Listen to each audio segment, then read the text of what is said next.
Look, if you're lacking confidence with your backhand, you feel a little shaky, it doesn't work as well under pressure, you're probably making some of the mistakes that we're going to discuss in today's video.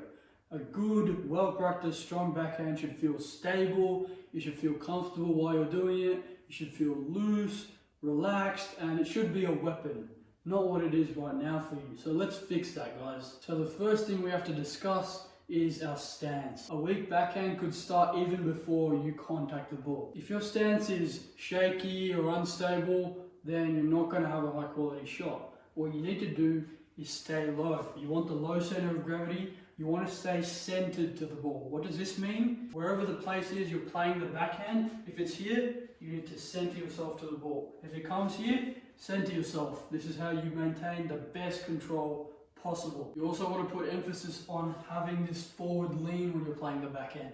If you're too upright, all this power you're generating from your body is going nowhere. If you're forward, your center of gravity is compact, boom, you can go. And the second thing, to build on what I just said, you're not constantly adjusting. This is a major issue if you're struggling with the backhand. A lot of players expect to have a stable backhand by just having their feet planted. It doesn't work, guys. The solution for this is micro adjustments. In terms of footwork, it's all about the micro adjustments. 51% of your backhand is your footwork, guys. What I like to do is something which I call bouncing. I haven't really coined this term. I don't know what other people call it, but essentially what I'm doing is basically I'm on the balls of my feet. Every third of a second, my heels touch the ground. What this allows me to do, it helps me so much with reacting to the ball, especially on the backhand. When you're bouncing like this 3 to 4 times a second, it's very natural to move because you feel very springy and you feel inclined to move. A lot of you guys, if you're not doing this, you should try this. You feel just really jumpy and you get to wherever you need to go really fast. If you're just like this and then you have to move, it's a lot harder. But if you're doing this little bounce, it's a lot more, you get there quicker. This helps me with my recovery, not just on the backhand, but all my strokes. This helps so much with getting into position. The next thing we have to look at is, are you holding your racket too tight? A lot of people think this is a good idea. No, guys. I think many players that I coach grip the racket too hard because they're afraid of losing control. But they don't realize that it's making their stroke so rigid and, robotic. There's no maneuverability with their arm and there's no variation that they can apply because of how stiff they are. Honestly, what it does, it makes your backhand slower, more inconsistent, and it also tires out your arm. The way that I fix this for myself is I literally keep my racket on the backhand as loose as I want, as I can, without it dropping out of my hand. The only two places where I put even that little bit of pressure is with my pointer finger and my thumb. These 2 points help you drive and maneuver the racket to, adjust the angles of however you're playing or wherever you're playing. You can change the direction of where you're hitting the shot with just these 2 fingers.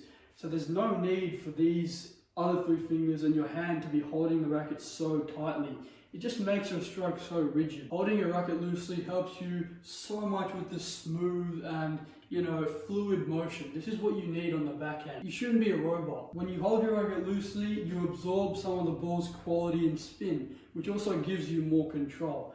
If you hold it like this, then it just rebounds back and, there's no need to do this, guys. Just hold your racket loose and your arm won't get tired. You'll get more control. There's more benefits, guys. Another key reason why people complain that their backhand isn't as stable as they'd like it to be is because I see them only using their arm when they're playing the shot. I was a massive culprit of this, guys. Now what I do is involve my whole body into it. It may not look like much, but my legs are doing something when I play. My torso is also doing something. I'm getting that rotation, getting that power, and I'm generating more speed, not by moving my arm quicker, just by getting power from the legs. To help you guys picture this, imagine you're throwing a frisbee. Is this how you throw a frisbee? Come on, guys. When we're throwing a frisbee, we're doing this. On the backhand, we do the same thing. Boom, boom. So yeah, guys, those are some of the mistakes that I used to make with my backhand that I see other people making. If you can fix these, you're going to be in a great position. And also, when you're training the backhand, put your backhand through the gears. Don't just counter hit, loop, and then topspin versus backspin. Those two things will help, but make sure to put your backhand through the paces. A drill that I really like that works on the forehand or backhand is one that I call 30-60-90. What you do is 30% topspin, 60% topspin, 90% topspin. You have a blocker and they hit it back at relatively the same speed. You should also try looping against different amounts of backspin, different amounts of topspin, no spin, higher backhand balls, lower backhand balls, all the sorts. Put your backhand through the paces during training and you're going to reap the rewards in your matches. You'll see differences. But yeah guys, those were my 2 cents on how you can improve the stability of your backhand. I hope you guys were helped by this video.